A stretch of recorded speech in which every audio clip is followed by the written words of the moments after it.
মোৰ পঞ্চায়তটো সম্পূৰ্ণ গ্ৰাম্য অঞ্চল আৰু বৰ্তমান বাটপথ সম্পূৰ্ণ বিধ্বস্ত। গতিকে এই বিধ্বস্ত গ্ৰাম্য বাটপথ বিধ্বস্তটো মই তেখেতক উপযুক্ত স্থানত মই উপযুক্ত সময়ত ব্যৱহাৰ কৰিবৰ কাৰণে মই অনুৰোধ জনাইছো। দ্বিতীয়টো হৈছে আমাৰ গ্ৰাম্য অঞ্চলৰ এডুকেশ্যন, প্ৰাইমেৰী এডুকেশ্যন সম্পূৰ্ণ বিধ্বস্ত। আমাৰ মানুহে চহৰত প্ৰাইভেট স্কুলত ছাত্ৰ ছাত্ৰীক পঢ়াবলৈ যাওঁতে গ্ৰাম্য অৰ্থনৈতিক ভাগি গৈছে আৰু এই কথাটো আজি আমাৰ এই দিশটোৰ পৰাই আমাৰ মানুহৰ দৰিদ্ৰতাটো বাঢ়ি গৈছে।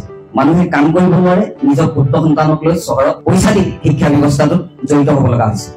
দুলীয়াজানৰ যে আমাৰ ইয়াত এতিয়া বহুতো ধৰণৰ সমস্যাৰ সন্মুখীন হৈ আছো আমি, কাৰণ ইয়াত আমাৰ নিজৰ সমষ্টিতে আছে, তৰংগ আছে, ৰামেশ্বৰ তেলী আছে, তেওঁলোকে একো কাম কৰা দেখা নাই। তো আৰু আমাৰ এতিয়া 5টাকে ইণ্ডাষ্ট্ৰী আছে, এই ইণ্ডাষ্ট্ৰীবিলাক এতিয়া বাহিৰা মানুহৰ হাতত বা বাহিৰৰ বৈৰাগীৰ হাতত দি দিয়া হৈছে। তো সেইখিনি কেনেকে কি ব্যৱস্থা ভাগে ল'ব পৰা যাব জানো চা, অৰুণোদয় নাপাম, কিছুমানে কিজানি চাউলে কাট খাব, নহলে কিবাই কাট খাব। তেনেকুৱা ক্ষেত্ৰত মানে সহায় সহযোগ কৰিবলৈ মানে আগবাঢ়ি নাহে পতককে। অসমত যি ৰাজ্যিক চিকিৎসালয়বিলাক আছে, সেই চিকিৎসাবিলাকত প্ৰায়ে দেখা যায় ডক্টৰে প্ৰেছক্ৰিপশ্যনখন লিখি দিয়ে, হয় দৰৱ পাতি বা চিকিৎসাৰ ব্যৱস্থাটো প্ৰায় দেখিবলৈ পোৱা নাযায়। তাৰ ওপৰতে মই দুটামান কথা আপোনালোকৰ মুখেৰে জানিব বিচাৰিছো।